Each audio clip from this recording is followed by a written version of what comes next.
Assalamualaikum warahmatullahi wabarakatuh. Selamat malam semua. Di pertemuan kedua ini kita akan membahas yang pertama kontrak perkuliahan, yaitu sebelumnya kita akan memulai dengan mata kuliah cloud computing dengan beban kreditnya adalah 3 SKS ya, di Fakultas Teknologi Informasi dan Program Studi Informatika. Di mana tujuan dari mata kuliah ini adalah diharapkan kalian mampu mengerti dan memahami konsep dan cara kerja dari cloud computing itu, perkembangan dan penerapannya, dan serta layanan yang ada di dalam cloud computing, yaitu SaaS, PaaS, dan LaaS. Ini adalah pokok bahasan yang ada di dalam mata kuliah cloud computing ya. Ini bisa kalian lihat di yang biasa ya, di pertemuan 1 sampai 7 itu 1 sampai 6 itu adalah membahas tentang pokok bahasan, dan 7 itu adalah review atau quiz pertemuan 1 sampai 6. Ke-8 itu UTS, dan 9 sampai 14 itu materi ya. Dan pertemuan 15 itu review, tugas atau kuis pertemuan 9 sampai 14, dan pengumpulan tugas laporan tugas yang nantinya akan kalian buat. Pertemuan 16 itu kalian UAS ya. Ini adalah sumber referensi yang bisa kalian buka untuk menambah atau mempelajari lebih dalam dari mata kuliah cloud computing.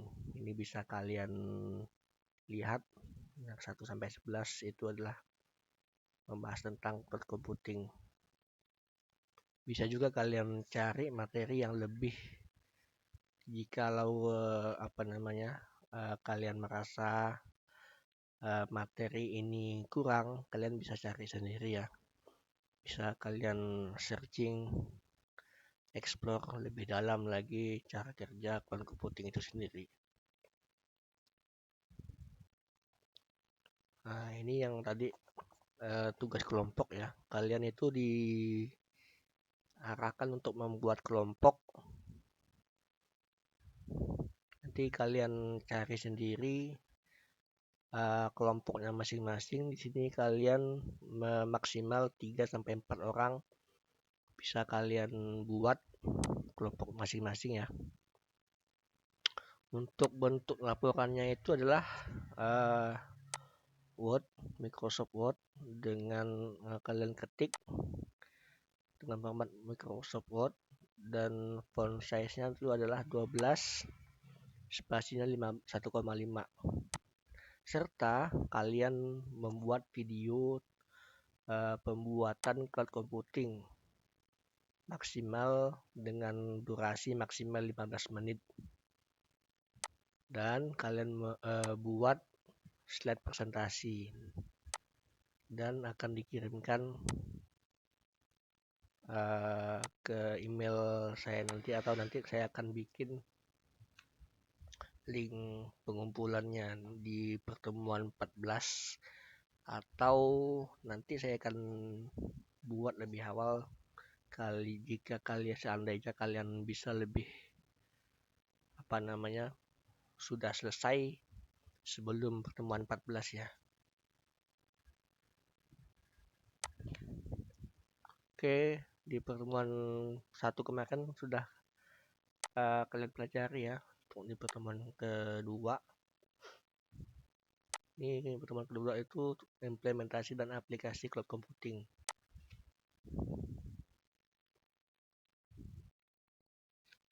Pertemuan 3 ya. Sini pertemuan 3. Udah, nggak apa-apa lah, bikin typo ya. Ini adalah kegunaan komputasi awan. apa sih kegunaannya itu adalah tentu tuh beragam ya dan banyak variasinya. Jadi dengan layanan cloud computing yang digunakan, tapi pada dasarnya itu jika menggunakan cloud computing berarti perusahaan tidak perlu harus membeli atau melakukan pemeliharaan infrastruktur komputasi sendiri. Jadi bisa lebih hemat dari segi biaya juga ya, karena sudah apa namanya menjangkau lah ya dengan apa namanya computing itu.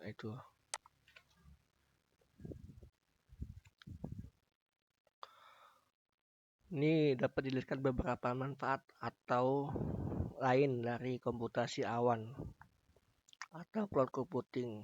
Itu berdasarkan skalabilitas. Komputasi awan memungkinkan sekali dari sisi pengguna atau user dapat melakukan kostumisasi dengan menambah kapasitas penyimpanan tanpa harus repot dan membuang waktu membeli peralatan atau device tambahan seperti hard disk, flash disk atau lain sebagainya. Cukup dengan menambah kapasitas yang telah disediakan oleh provider atau penyedia layanan dari komputasi awan tersebut. Bisa lebih mudah ya, bisa lebih menghemat tempat juga dari sisi penyimpanan. Hard disk kan lebih sulit ya penyimpanannya itu, karena lebih rentan rusak kalau salah penyimpanan, atau bisa lebih mudah dibawa ya. Yang kedua itu adalah aksesibilitas pada komputasi awan itu memungkinkan dapat mengakses data dimanapun dan kapanpun tanpa batas ruang dan waktu, asal terdapat jaringan dan koneksi internet tentunya ya. Jadi bisa di mana saja tanpa harus kita di kantor, bisa di rumah saat ini ya. Kayak kemarin COVID itu kan 2 tahun ya. Nah itu contohnya lebih hemat, lebih mudah dalam mengakses data yang diperlukan. Itu tanpa harus datang ke kantor, cukup dengan akses internet saja tuh juga sudah memungkinkan untuk mengakses data dimanapun dan kapanpun. Tentunya keamanan data ya. Yang ketiga itu keamanan data itu sangat penting. Itu tadi hard disk bisa saja rusak, tahan goncang apa namanya tidak tahan goncangan ya kalau hard disk ya. Yang dikit jadi hard disknya rusak. Nah itu dari sisi keamanan lebih apa namanya lebih rentan rusak ya, karena sudah dijamin dan dijaga dari sisi penyedia layanan.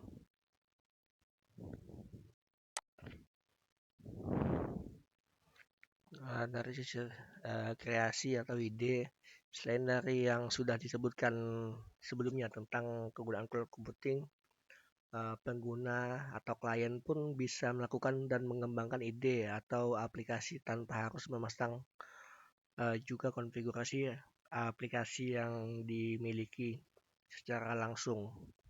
Pengguna tinggal mengirimkan saja aplikasi yang dimiliki via penyedia layanan atau provider untuk dapat nantinya digunakan oleh perusahaan atau organisasi tersebut.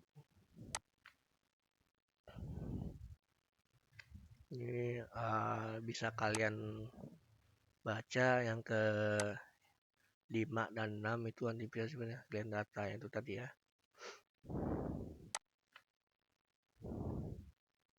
Ini selanjutnya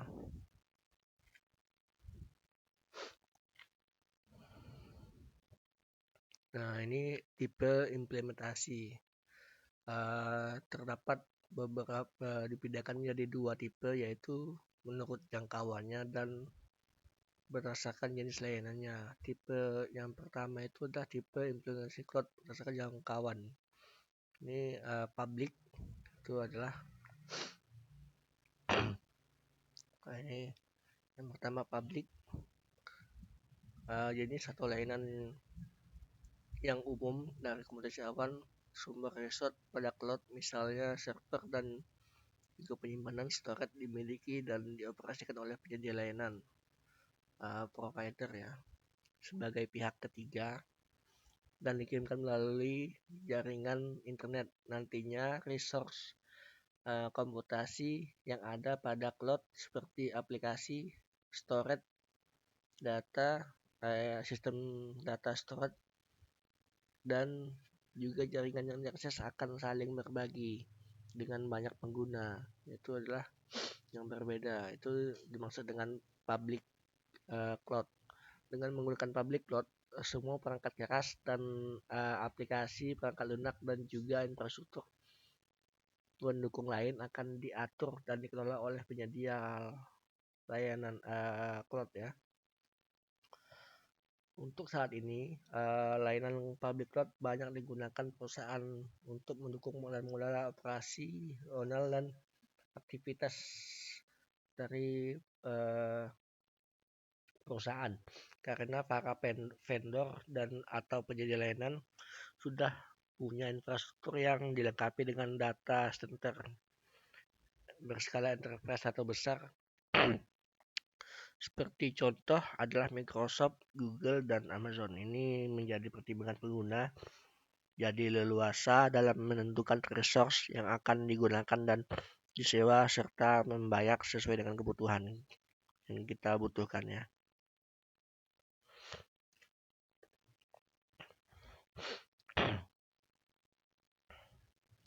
Dari faktor keamanan bisa dikatakan bahwa public cloud fokus dan menjadikan prioritas keamanan ya. Jadi walaupun berada dalam satu frame atau lingkungan yang sama dengan pengguna data lain tidak akan bisa mengetahui atau membuka data tersebut. Di bawah ini akan dijelaskan kelebihan dan kekurangan public cloud. Kelebihannya adalah yang pertama biaya tergolong lebih rendah. Pengguna tidak perlu lagi pusing membeli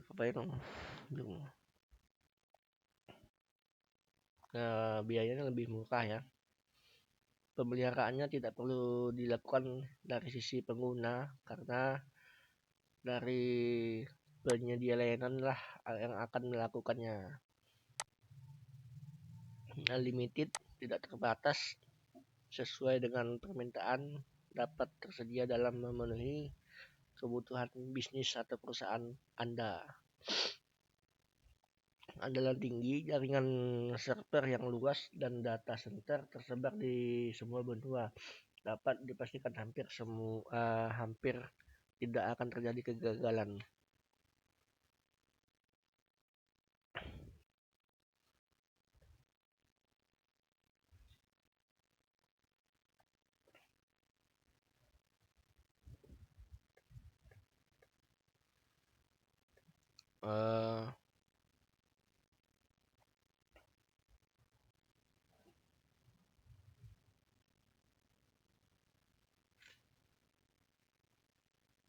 Public ya, ini private cloud ya. Environment atau infrastruktur IT dari layanan ini dikelola dan dioperasikan kebanyakan buat kelompok perusahaan dengan skala besar dan punya kemampuan yang untuk memiliki cloud sendiri. Untuk masalah lokasi tidak menjadi kendala. Private cloud bisa berada pada posisi on-site atau off-site. Ini layanan tidak bisa diakses secara umum dan juga terbuka, tapi hanya bisa diakses oleh internal perusahaan yang memiliki akses saja ya. Dalam hal ini perusahaan punya akses dan kendali atas pelaksanaan cloud, baik itu dari sisi hardware, network, sistem operasi, maupun dari software atau perangkat lunak yang digunakan untuk menciptakan cloud. Dengan kondisi ini seperti ini, private cloud bisa mempermudah klien menyesuaikan resource dalam memenuhi prerequisite dari environment dan infrastruktur tertentu. Kebanyakan private cloud digunakan oleh banyak instansi yang memiliki operasi penting, keamanan dan kontrol yang kuat, seperti misalnya lembaga pemerintahan itu bisa menggunakan private cloud. Lembaga keuangan dan organisasi baik itu skala atau golongan menengah maupun skala besar lainnya. Untuk kelebihan dari private cloud itu sendiri ada 3, yaitu punya fleksibilitas. Perusahaan bisa menyesuaikan dengan lingkungan cloud-nya dalam memenuhi kebutuhan operasi dan bisnis tertentu. Keamanannya terjamin ya, karena itu memiliki karena sumber daya perusahaan tidak akan di-share kepada klien lain selain anggota atau member dari perusahaan tersebut. Skalabilitasnya tinggi. Private cloud bisa memberikan stabilitas yang tinggi dan juga efisiensi dari private cloud. Kekurangannya adalah tentunya ada kekurangan private cloud itu, terutama ada masalah biaya akan lebih mahal karena membangun itu semua dibutuhkan investasi yang cukup lumayan besar dan effort yang tinggi dalam menyiapkan infrastruktur dan juga pemeliharaan yang pemeliharaannya ya. Itu komunitas cloud selanjutnya ya. Namanya saja komunitas. Salah satu cloud yang digunakan oleh banyak pengguna secara bersamaan oleh perusahaan yang biasanya punya kesamaan seperti kepentingan dan kebutuhan akan meningkatkan keamanan, digunakan secara eksklusif mengacu pada beberapa poin pertimbangan kesamaan. Misalnya saja memenuhi kebutuhan keamanan, kebijakan, atau bahkan pertimbangan kepatuhan yang sama. Bisa jadi pada cloud ini dapat dimiliki dan dimaintain oleh satu orang atau bahkan lebih dari perusahaan dalam komunitas tersebut, dan dapat digunakan oleh pihak ketiga atau bahkan dapat juga berupa gabungan antara kelompok organisasi dan pihak ketiga.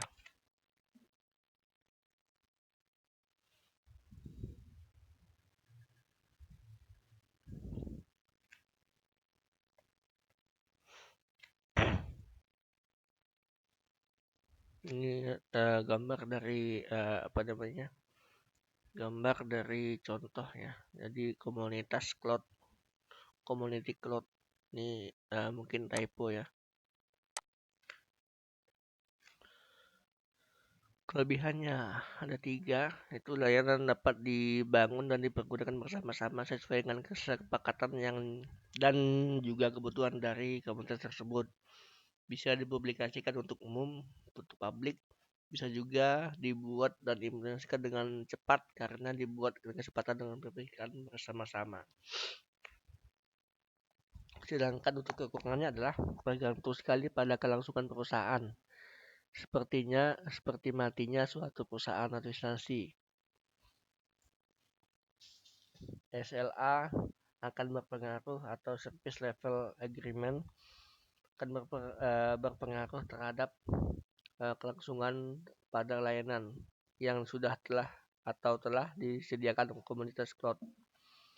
Sisi lainnya adalah bisa saja menyebabkan timbul kerugian bila digunakan dalam bisnis dan perusahaan tersebut menangani kendala internal, yaitu konflik kepentingan, perpecahan, penyalahgunaan SLA, masalah biaya dan lain sebagainya.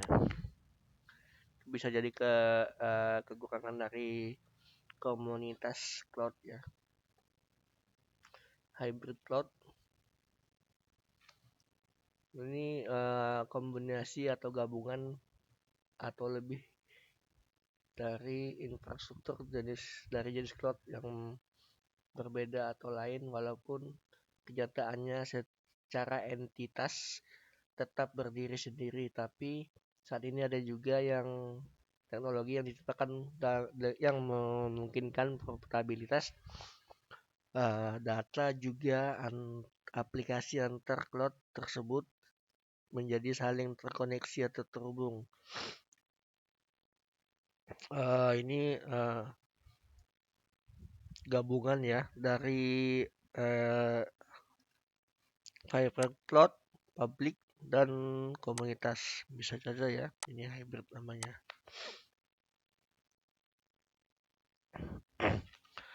Ini adalah kelebihan ketersediaan dari hybrid cloud, ketersediaan dari kendala kontrol. Perusahaan atau organisasi dapat mengelola infrastruktur secara personal untuk akses yang bersifat sensitif. Fleksibilitas dapat memanfaatkan resource tambahan di public cloud yang dibutuhkan. Dari segi biaya juga efektif ya, tidak tinggal membayar daya atau komunikasi saja, tidak perlu jika diperlukan atau dibutuhkan. Faktor kemudahan kemampuan lainnya dari hybrid adalah dengan dapat mudah bertransisi, juga dapat bermigrasi ke tahap dengan bertahap, step by step, juga dapat meningkatkan beban kerja secara bertahap pula dari waktu ke waktu.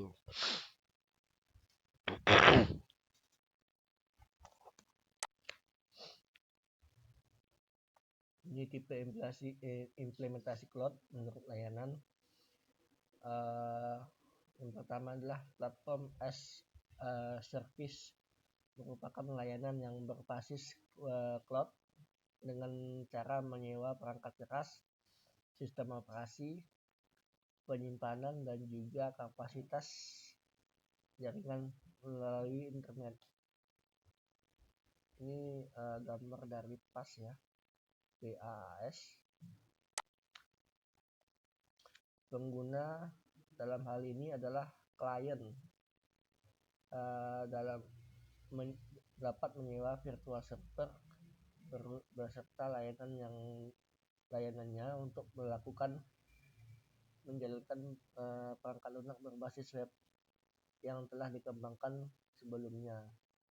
Selain itu, klien juga diberikan kemudahan untuk dapat melakukan testing terhadap perangkat lunak atau software berbasis web yang sedang dikembangkan. Kebanyakan PaaS berupa suatu framework yang digunakan oleh developer yang dititik beratkan kepada pembangunan atau pembuatan software. Dengan menggunakan PaaS, klien dapat mendapatkan resource yang untuk dapat membuat software tanpa harus repot lagi membeli hardware yang diperlukan untuk pembuatan software tersebut. Contoh dari PaaS sudah ada dan bisa dicek untuk saat ini adalah Windows, Azure, Google Apps Engine, Amazon Web, dan sebagainya. Itu adalah contoh dari PaaS yang sudah ada dan bisa dicek langsung. Silakan kalian cek ya. Yang kedua itu infrastruktur as a service. Berbeda dengan PaaS, LaaS merupakan suatu layanan infrastruktur komputasi awan berupa satu paket perangkat keras komputer virtual dengan koneksi internet, bandwidth, dan juga dukungan terhadap alamat IP. Adanya jaminan dari pihak penyedia online secara real time dan juga keamanan dalam satu ruang. Dalam ruang lingkup satu unit layanan LaaS provider atau hal dalam hal ini adalah penyedia layanan yang sering disebut dengan vendor akan mempersiapkan dan menyediakan layanan dalam bentuk spesifikasi infrastruktur seperti CPU, RAM, maupun data storage dalam bentuk virtual tanpa sistem operasi. Contoh dari LAS untuk saat ini adalah DigitalOcean, Linode, Rackspace, Amazon Web Service, dan lain sebagainya.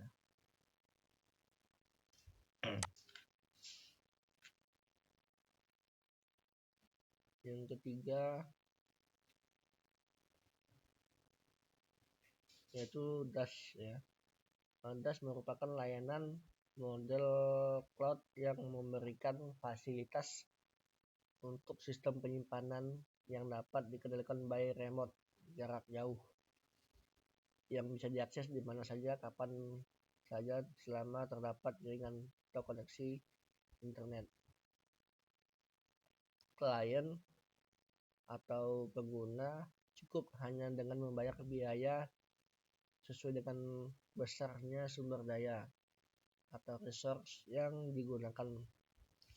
Contoh dari layanan DaaS yang saat ini adalah EMC, Storage Management, SMS, dan juga Google Cloud Data Store. Itu contoh dari DaaS, Data Storage as a Service.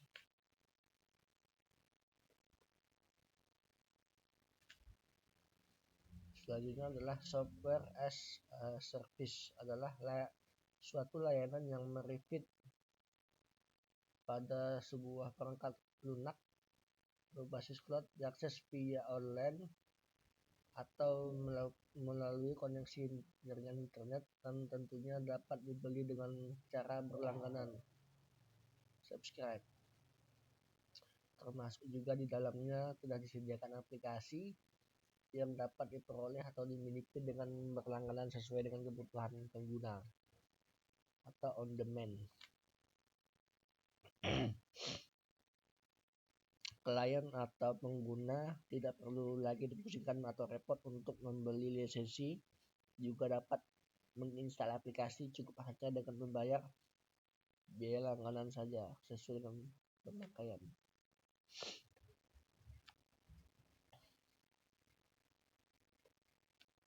Untuk SaaS ini, SaaS kebanyakan atau sering digunakan oleh perusahaan organisasi untuk development dan juga pengembangan bisnis karena dapat dengan mudah dikelola dan tentunya dengan biaya yang sangat terjangkau.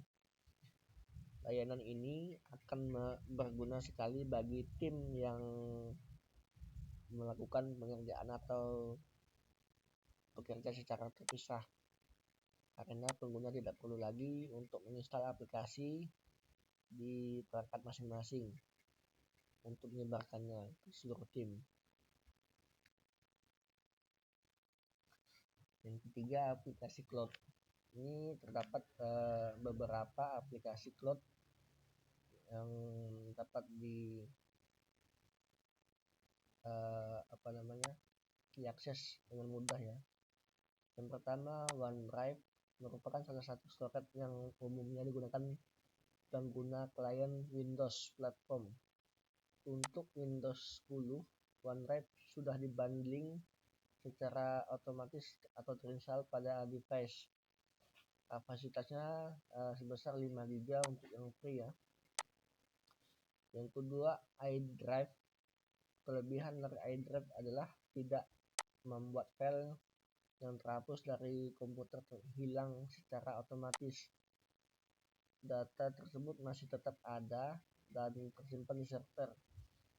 iDrive juga punya fitur untuk mengirimkan hard disk fisik suatu saat jika data hilang.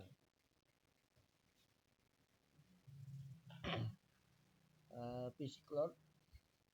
Yang ketiga, PC Cloud Dropbox ini banyak sekali ya untuk aplikasi cloud yang sudah bisa diakses. Dropbox, Mega, Spider, Oak, Storage, dan juga Terabox. Cukup untuk di pertemuan kedua ini, saya rasa ya. Silakan kalian baca-baca sendiri dan juga kalian explore lagi untuk lebih jelasnya. Kalian bisa baca referensi yang sudah disediakan atau kalian cari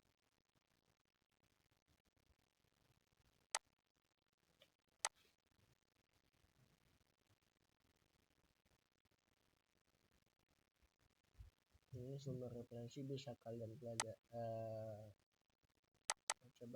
untuk mengenal lebih dalam apa itu cloud computing.